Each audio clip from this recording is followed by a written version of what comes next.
Psicóloga egresada de la Universidad Nacional de Rosario, especialista en psicología vincular y en logoterapia, directora del Centro de Análisis Existencial Víctor Frank de Rosario, profesora de filosofía y psicología, autora del libro La búsqueda de lo posible. Y la exposición, lo que nos va a presentar en el día de hoy, es los vínculos en el afrontamiento de la adversidad.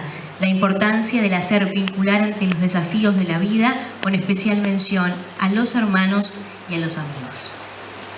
Muy buenos días para todos. Muchas gracias Marcela y Alejandro por esta invitación y estas ganas de cerrar el año con un evento que para mí y para, creo que puedo decir nosotros, es fuente de satisfacción y de alegría poder justamente encontrarnos, ¿no? Antes de empezar con el tema específicamente, yo voy a contarles un poquito el marco teórico y la perspectiva desde donde voy a hablar, desde donde pensé esta ponencia, esta conferencia, podríamos decir, sobre los vínculos en el afrontamiento de la adversidad. Porque este es un tema bastante amplio, ¿no? Podemos enfocarlo de diferentes modos. Yo les diré que bueno, la logoterapia es una perspectiva que fundó Víctor Frank, quien fue un médico austríaco con especialidad en neurología y en psiquiatría, y él propone a partir de esta teoría una visión integral e integrativa del ser humano. Es decir, para simplificarlo lo más que pueda en pocos segundos, podremos decir que incluyó la dimensión espiritual en la comprensión de este ser humano que aparecía en los consultorios con alguna dolencia física o anímica, ¿no? Entonces él, junto a lo psicológico y a lo somático, piensa el ser humano con una dimensión espiritual.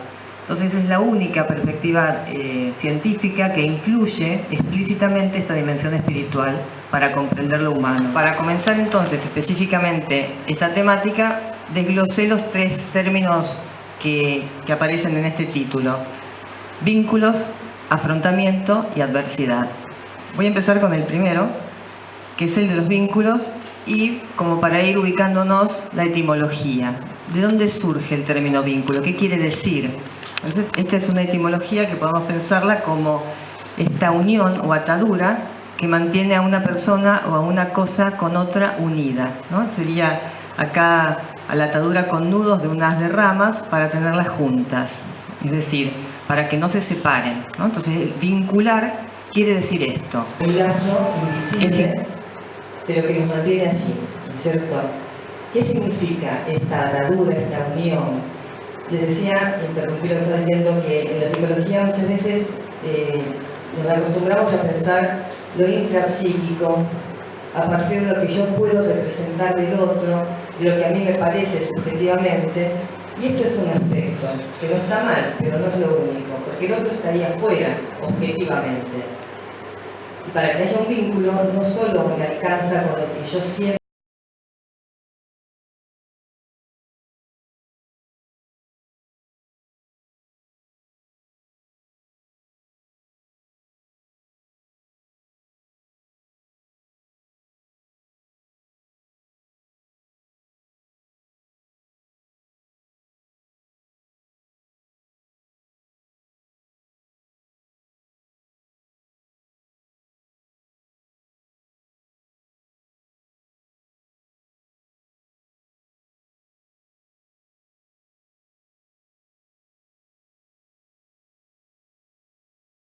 que puedo hacer del otro, porque el otro me excede, y lo que marca esa ajenidad, esa presencia del otro, es la diferencia.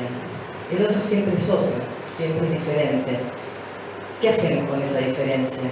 Armonizar, incluir, negociar, mediar, y a veces no. A veces, a pesar de la diferencia, estamos juntos. Y justamente poder estar juntos es trabajar esa diferencia. Es decir, si yo quiero tener vínculo con otro, yo acabo de decir, bueno, yo soy así, que me aguante. A ver, si quiero estar con otro, tengo que pensar si sigo siendo así o si tengo que ver de qué otro modo puedo ser con el otro. Pues la presencia es la presencia y deja una marca en el otro, no me es pasiva ni indiferente. Y eso es lo que hay que trabajar cuando uno entra a vincularse con otro. ¿Qué me hace esa presencia a mí? qué respuesta me obliga a dar, porque me obliga porque yo quiero decidir hacer algo con ese otro, ¿no? Entonces tenemos ajenidad, presencia, que luego voy a retomar esta idea de la presencia, diferencia, o sea, lo más difícil muchas veces en los vínculos es ver qué hago con esa diferencia. Pensamos distintos, somos diferentes, nos gustan cosas distintas. ¿Cómo hacemos para estar juntos? Es un trabajo. Y para que ese trabajo pueda darse, lo más importante o lo rico que aporta la diferencia es la novedad. El otro me trae algo nuevo, algo distinto, algo diferente a lo que yo espero. Y eso es lo que me atrae. Muchas veces sucede en vínculos donde hay desgaste, donde hay crisis, que no me aporta nada nuevo. Este nunca propone nada, dice ella en la consulta. Y ella siempre con lo mismo. Lo mismo, la rutina, el aburrimiento, genera un desgaste en los vínculos. Porque el vínculo se nutre justamente de la novedad, de la innovación, de la creatividad. Bien, más o menos esta es la idea de lo vincular que vamos a ir pensando. Después tenemos el otro término, afrontamiento o afrontar. El diccionario nos dice esto, ¿no? Que afrontar es encargarnos cosas y ponerlas una frente a la otra, ¿no? Que es mantener en actitud de oposición ante un problema, situación o difícil u obligación de eludirlos, o sea, no podemos escapar de ellos, asumiendo el esfuerzo que supone y luchando y actuando de acuerdo con sus exigencias. Cada día nos exige afrontar ese nuevo día, o sea, cómo lo vamos a hacer, cómo nos posicionamos frente a lo que nos espera, que no sabemos qué es lo que nos espera muchas veces. Entonces vamos a suponer una situación. Imaginemos que vamos a entrar a una habitación abriendo la puerta y cuando abrimos esa puerta, detrás de ella hay una cantidad de armas apuntándonos. ¿Qué hacemos? ¿Qué hacemos? Cuerpo a tierra. Retrocedemos. Yo sí, está como ya en el 14. ¿Qué más? Retrocedemos cuerpo a tierra. No hay tiempo de pensar. Nos podemos quedar paralizados también. Nos podemos quedar paralizados. Cerramos la puerta. Cerramos la puerta. Salimos corriendo. Rajamos. Pregunto si son de juguete o reales. No puede creer lo que está pasando. Bien. Quizás también han pensado otra respuesta y no la dijeron en voz alta. Pero todos hacen algo. No nos quedamos de brazos cruzados. Aún si la que pregunta si son de verdad o de juguete y la que dijo que no había tiempo de pensar, bueno, algo están haciendo, están pensando, están transpirando, algo nos pasó. Siempre que afrontamos la realidad, algo hacemos, aunque no hagamos lo eficiente, ¿no? Aunque no nos sirva, ¿no? Porque si ella pregunta y resulta que era de verdad, la respuesta la escuchó con el balazo, ¿no? Entonces, básicamente podemos distinguir dos tipos de recursos que tenemos para afrontar la realidad. Uno de estos mecanismos, cuerpo a tierra, huir, salir corriendo, es justamente un mecanismo adaptativo, que para este caso sería, creo que uno de los más adecuados, o cerrar la puerta, es la huida. O sea, frente a una situación que yo no puedo enfrentar, me voy. Un soldado que huye sirve para otra guerra, ¿no? Pero quizás, si fuese otra la situación, yo puedo enfrentarla y atacar. Atacar primero. Entonces ese sería otro mecanismo adaptativo que se llama justamente ataque o agresión. El término agresión quizás es un poco ambiguo en este sentido, pero se refiere a la posibilidad de desplegar la energía necesaria para enfrentar la realidad. Y cuando la situación da para algo, para conversar, es de juguete o es de verdad, el oponente puede llegar a ser un poco más amable, podemos ponernos de acuerdo, mejor guardar, hablemos, ¿no? Eso requiere mayor madurez, ¿no es cierto?, de los dos, poder negociar, poder dialogar. Estas tres respuestas entran dentro de lo que se llaman mecanismos adaptativos, que son conscientes, ¿no? Y que diariamente estamos ejecutándolos. Pero cuando la situación excede nuestra capacidad de respuesta adaptativa, cuando nos supera, cuando nos angustia demasiado y no entendemos o nos paraliza, podemos desplegar otra serie de mecanismos que son los que se llaman mecanismos de defensa, mecanismos o conductas defensivas que ya no son conscientes, son inconscientes. Por ejemplo, esto no está pasando, ¿no? Niego la realidad. A mí no me puede pasar esto. Estoy soñando. Entonces, esos mecanismos defensivos pueden ser útiles para disminuir esa fuente de tensión, angustia o ansiedad y seguir viviendo adecuadamente. Son necesarios, son muy útiles.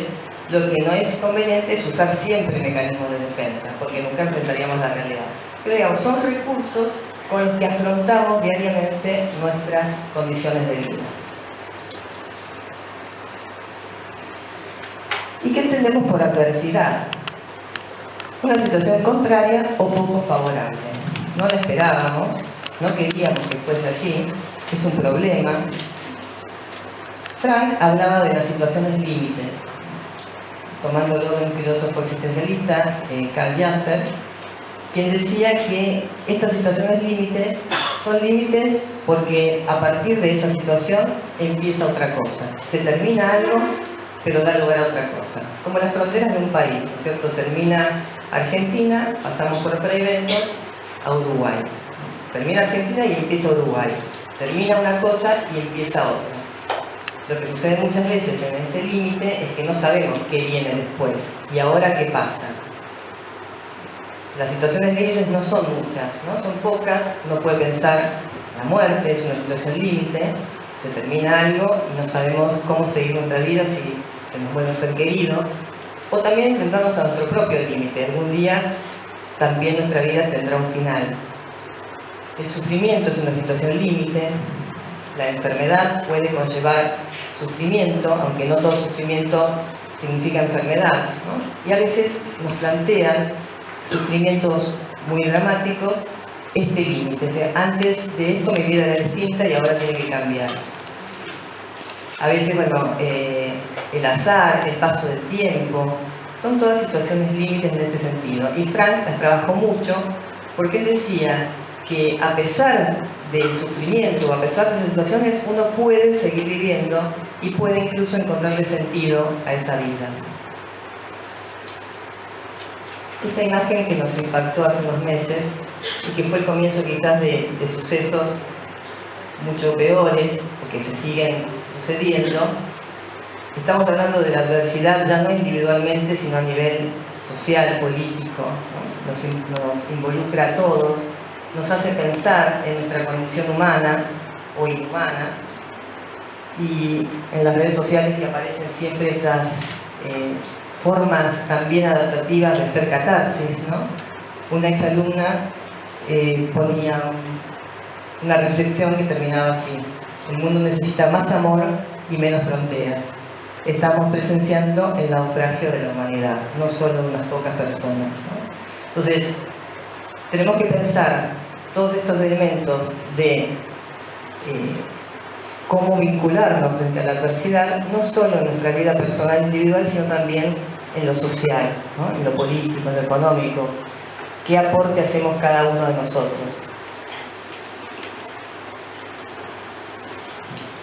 Y la cuestión del vínculo frente a la adversidad, aquí yo dirijo la mirada ya no a mi adversidad, sino a la adversidad del otro.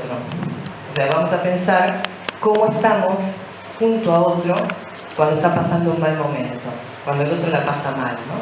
Entonces, estar junto a otro, de ese modo de estar junto a otro frente a la adversidad, pensé algunos condimentos o algunos elementos que no pueden faltar. Cuando tenemos a un hermano o a un amigo en dificultades, ¿qué es lo que primero tenemos que hacer? ¿O qué es lo que nos surge?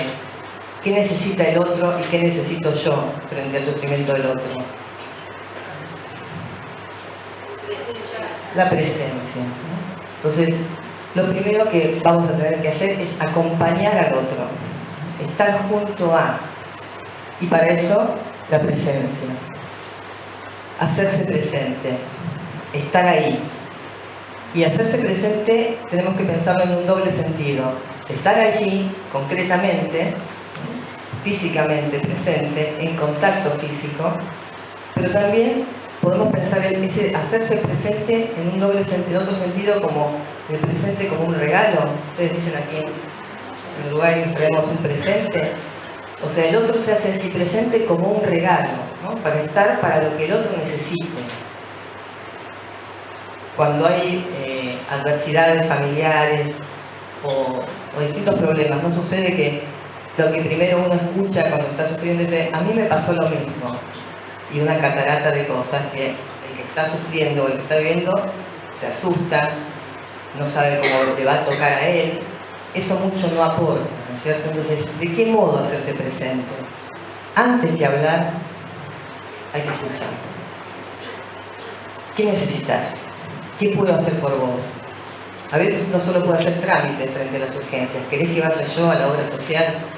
¿Querés que me encargue de cuidarte a tus hijos? ¿Querés que haga? ¿Qué es lo que necesitas? Entonces, escuchar primero. No hablar tan rápido. Y mucho menos hablar de lo que a mí me pasó frente a la misma situación. No aporta muchas veces eso. Recién después de escuchar, vamos a pronunciar una palabra. Puse así intencionalmente, no hay que hablar tanto en esas circunstancias. Hay que saber qué decir. Hay una frase que dice: habla solo cuando tu palabra sea más suave que el silencio, o algo por el estilo, ¿no? Entonces, ¿qué palabra le voy a decir al otro? ¿Qué necesita que yo diga? ¿Cómo tiene que escucharme?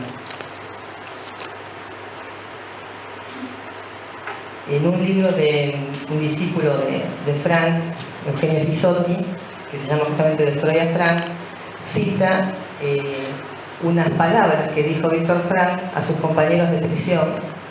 Víctor Frank estuvo prisionero en 4 campos de concentración durante la Segunda Guerra Mundial, y en un momento le piden que les diga unas palabras de aliento a sus compañeros.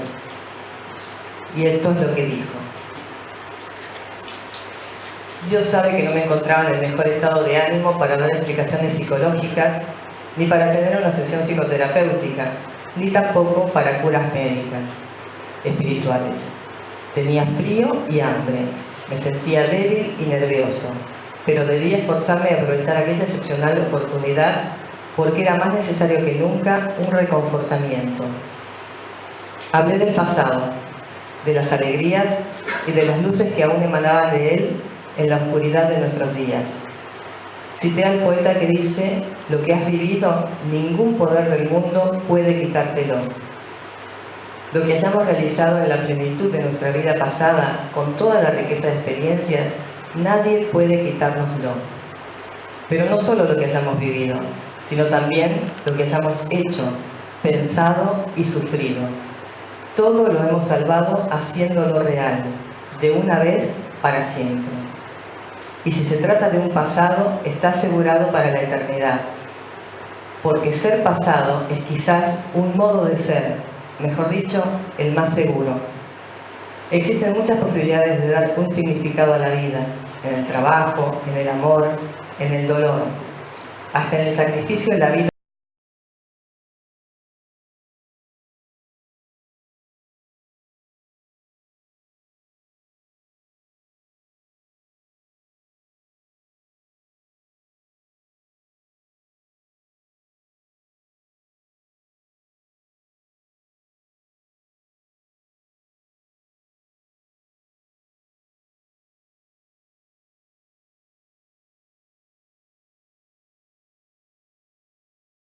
Sentía bien, pero pensó en los otros y que era urgente aprovechar esa oportunidad para hablar. Y creo que rescató, como muchos hacen, Jerónimo tiene eso también, de desplegar magia, ¿no? En el momento de, con la palabra, transformar la realidad. Y transformó esas miradas de gratitud, ¿no? Cuando todo lo habían perdido, pero lo único que les quedaba asegurado era su pasado, lo que habían hecho. ¿Quién nos va a quitar lo que hicimos? Mi abuela decía: ¿quién me quita lo bailado? Y entonces, esa idea del pasado como un valor, no como un peso, sino como un valor que lo vamos a conservar para siempre, nos permite visualizar el futuro, proyectarnos, y quizás esa proyección nos da la idea de qué decidir en el presente. O sea, hoy, con todo ese bagaje pasado y con todo lo que tengo por venir, ¿qué hago? ¿Qué decido? No sé cómo voy de tiempo.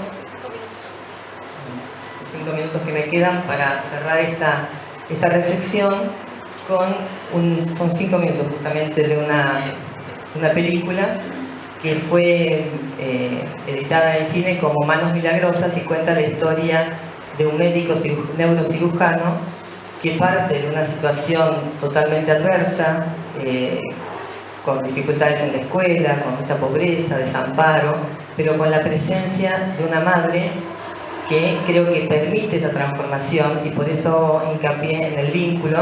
Me queda un poco pendiente hablar de los hermanos y hablar de los amigos. Te doy mi tiempo a seguir porque es maravilloso. Seguilo. Porque, digo, ¿quiénes son los que están allí presentes cuando a uno le pasa algo, ¿no? Los primeros que aparecen, cuando aparecen y están bien, son los hermanos, ¿no? Los que más uno quiere que estén allí.